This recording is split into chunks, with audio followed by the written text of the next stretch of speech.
যদি ভারতবর্ষের নাগরিকত্ব পেয়ে যায় তাহলে সে দেশের জন্য ক্ষতিকারক। সেটা তো আমাদের ভেরিফিকেশন করতে হবে, জাস্টিফাই করতে হবে। রাজ্যে বিজেপি সরকার প্রতিষ্ঠিত হয়েছে এবং আমরা এই মুহূর্তে রয়েছি বারাসাতের মুখ্য ডাকঘরে। সেখানে দেখা যাচ্ছে যারা সিএতে আবেদন করেছেন তাদের স্ক্রুটিনির জন্য লম্বা লাইন দেখতে পাওয়া যাচ্ছে, যে পোস্ট অফিসের সিঁড়িতে পর্যন্ত তারা বসে আছেন এবং যারা আসছেন দূর দূরান্ত থেকে তাদের অভিযোগ যে তাদেরকে নানাভাবে। আপনাকে কতবার আসতে হয়েছে? আমি 5 বার আইছি। কেন?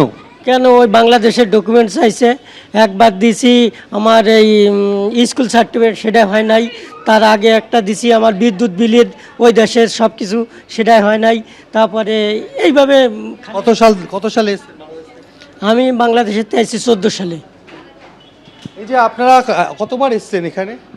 আমি এই সবে এসেছি, তার কারণ আমার একটু শরীর খারাপ ছিল। আমার 25 সালে নভেম্বরের 20 তারিখে একটা লাস্ট হ্যারিং ছিল, কিন্তু আমার শরীর খারাপ ছিল, আমি আর্জি গেছিলাম বলে আমি আসতে পারিনি। তাই আবার হ্যারিংয়ের ডেটটা নিতে। কত দূর থেকে? আমি এসেছি নিউ টাউনের থেকে। অর্থাৎ দেখা যাচ্ছে দূর দূরান্ত থেকে মানুষজন আসছেন। হ্যাঁ বলুন। আমি 8 সালে আসছি স্যার। আমি 8 সালে আসছি, এই যে 8 সালে এলআইসি করছি। এলআইসির মেজরিটি হয়ে গেছে। আমার এলআইসির রসিদ কপি আছে। এই যে সরকারি রয়েছে স্টাফ সরকারি, এই যে ডকুমেন্টস দিয়েছি, কাছে আপনাদের অরিজিনালটা লাগবে। আমি স্যার আমার অরিজিনালটা তো আমার মেসেজ রয়ে গেছে, আমার অরিজিনালটা নিয়ে নেছে। আমাদের রসিদ রয়েছে, রসিদ নেন, এই স্টাম্প রয়েছে সরকারি। এই যে কাল না, এটা হবে না। আমাদের বাংলাদেশের দলিল নিয়ে সমস্যা ছিল, 2 বার আসতে হয়েছে। দলিল আছে অথচ বলতেছে দলিল ঠিক দেখাচ্ছে না, বলতেছে এই যে 2 বার হচ্ছে। এই যে সমস্যা আমার বাংলাদেশের দলিলি সমস্যা দেখাচ্ছে বলে আমি 4 বার আইছি।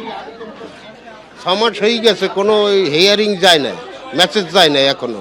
বলছে না হ্যাঁ, এগো কাছে ধাওয়াই এই আসছি, এক ধাওয়াই বাইর করে গেছে, বাইরে যাও বাইরে যাও। সমস্যার কথা জানতে পেরে রাজ্যের খাদ্যমন্ত্রী এবং সমবায় মন্ত্রী অশোক কীর্তনীয় তিনি আজকে বারাসাত হেডপোস্ট অফিসে আসেন এবং সুপারিনটেন্ডেন্টের সঙ্গে দীর্ঘক্ষণ বৈঠক করেন এবং যেটা জানালেন যে এই যে সমস্যা হচ্ছে, অর্থাৎ নথি সংক্রান্ত যে বিভিন্ন সময় বাংলাদেশি নাগরিকদেরকে সিএতে শংসাপত্র পেতে যে সমস্যা হচ্ছে, সেই সমস্যা যাতে কমে যায় এবং দ্রুত তাদের সমস্ত সমস্যার সমাধান হয়, তার জন্য তিনি ইতিবাচক বৈঠক করেছেন।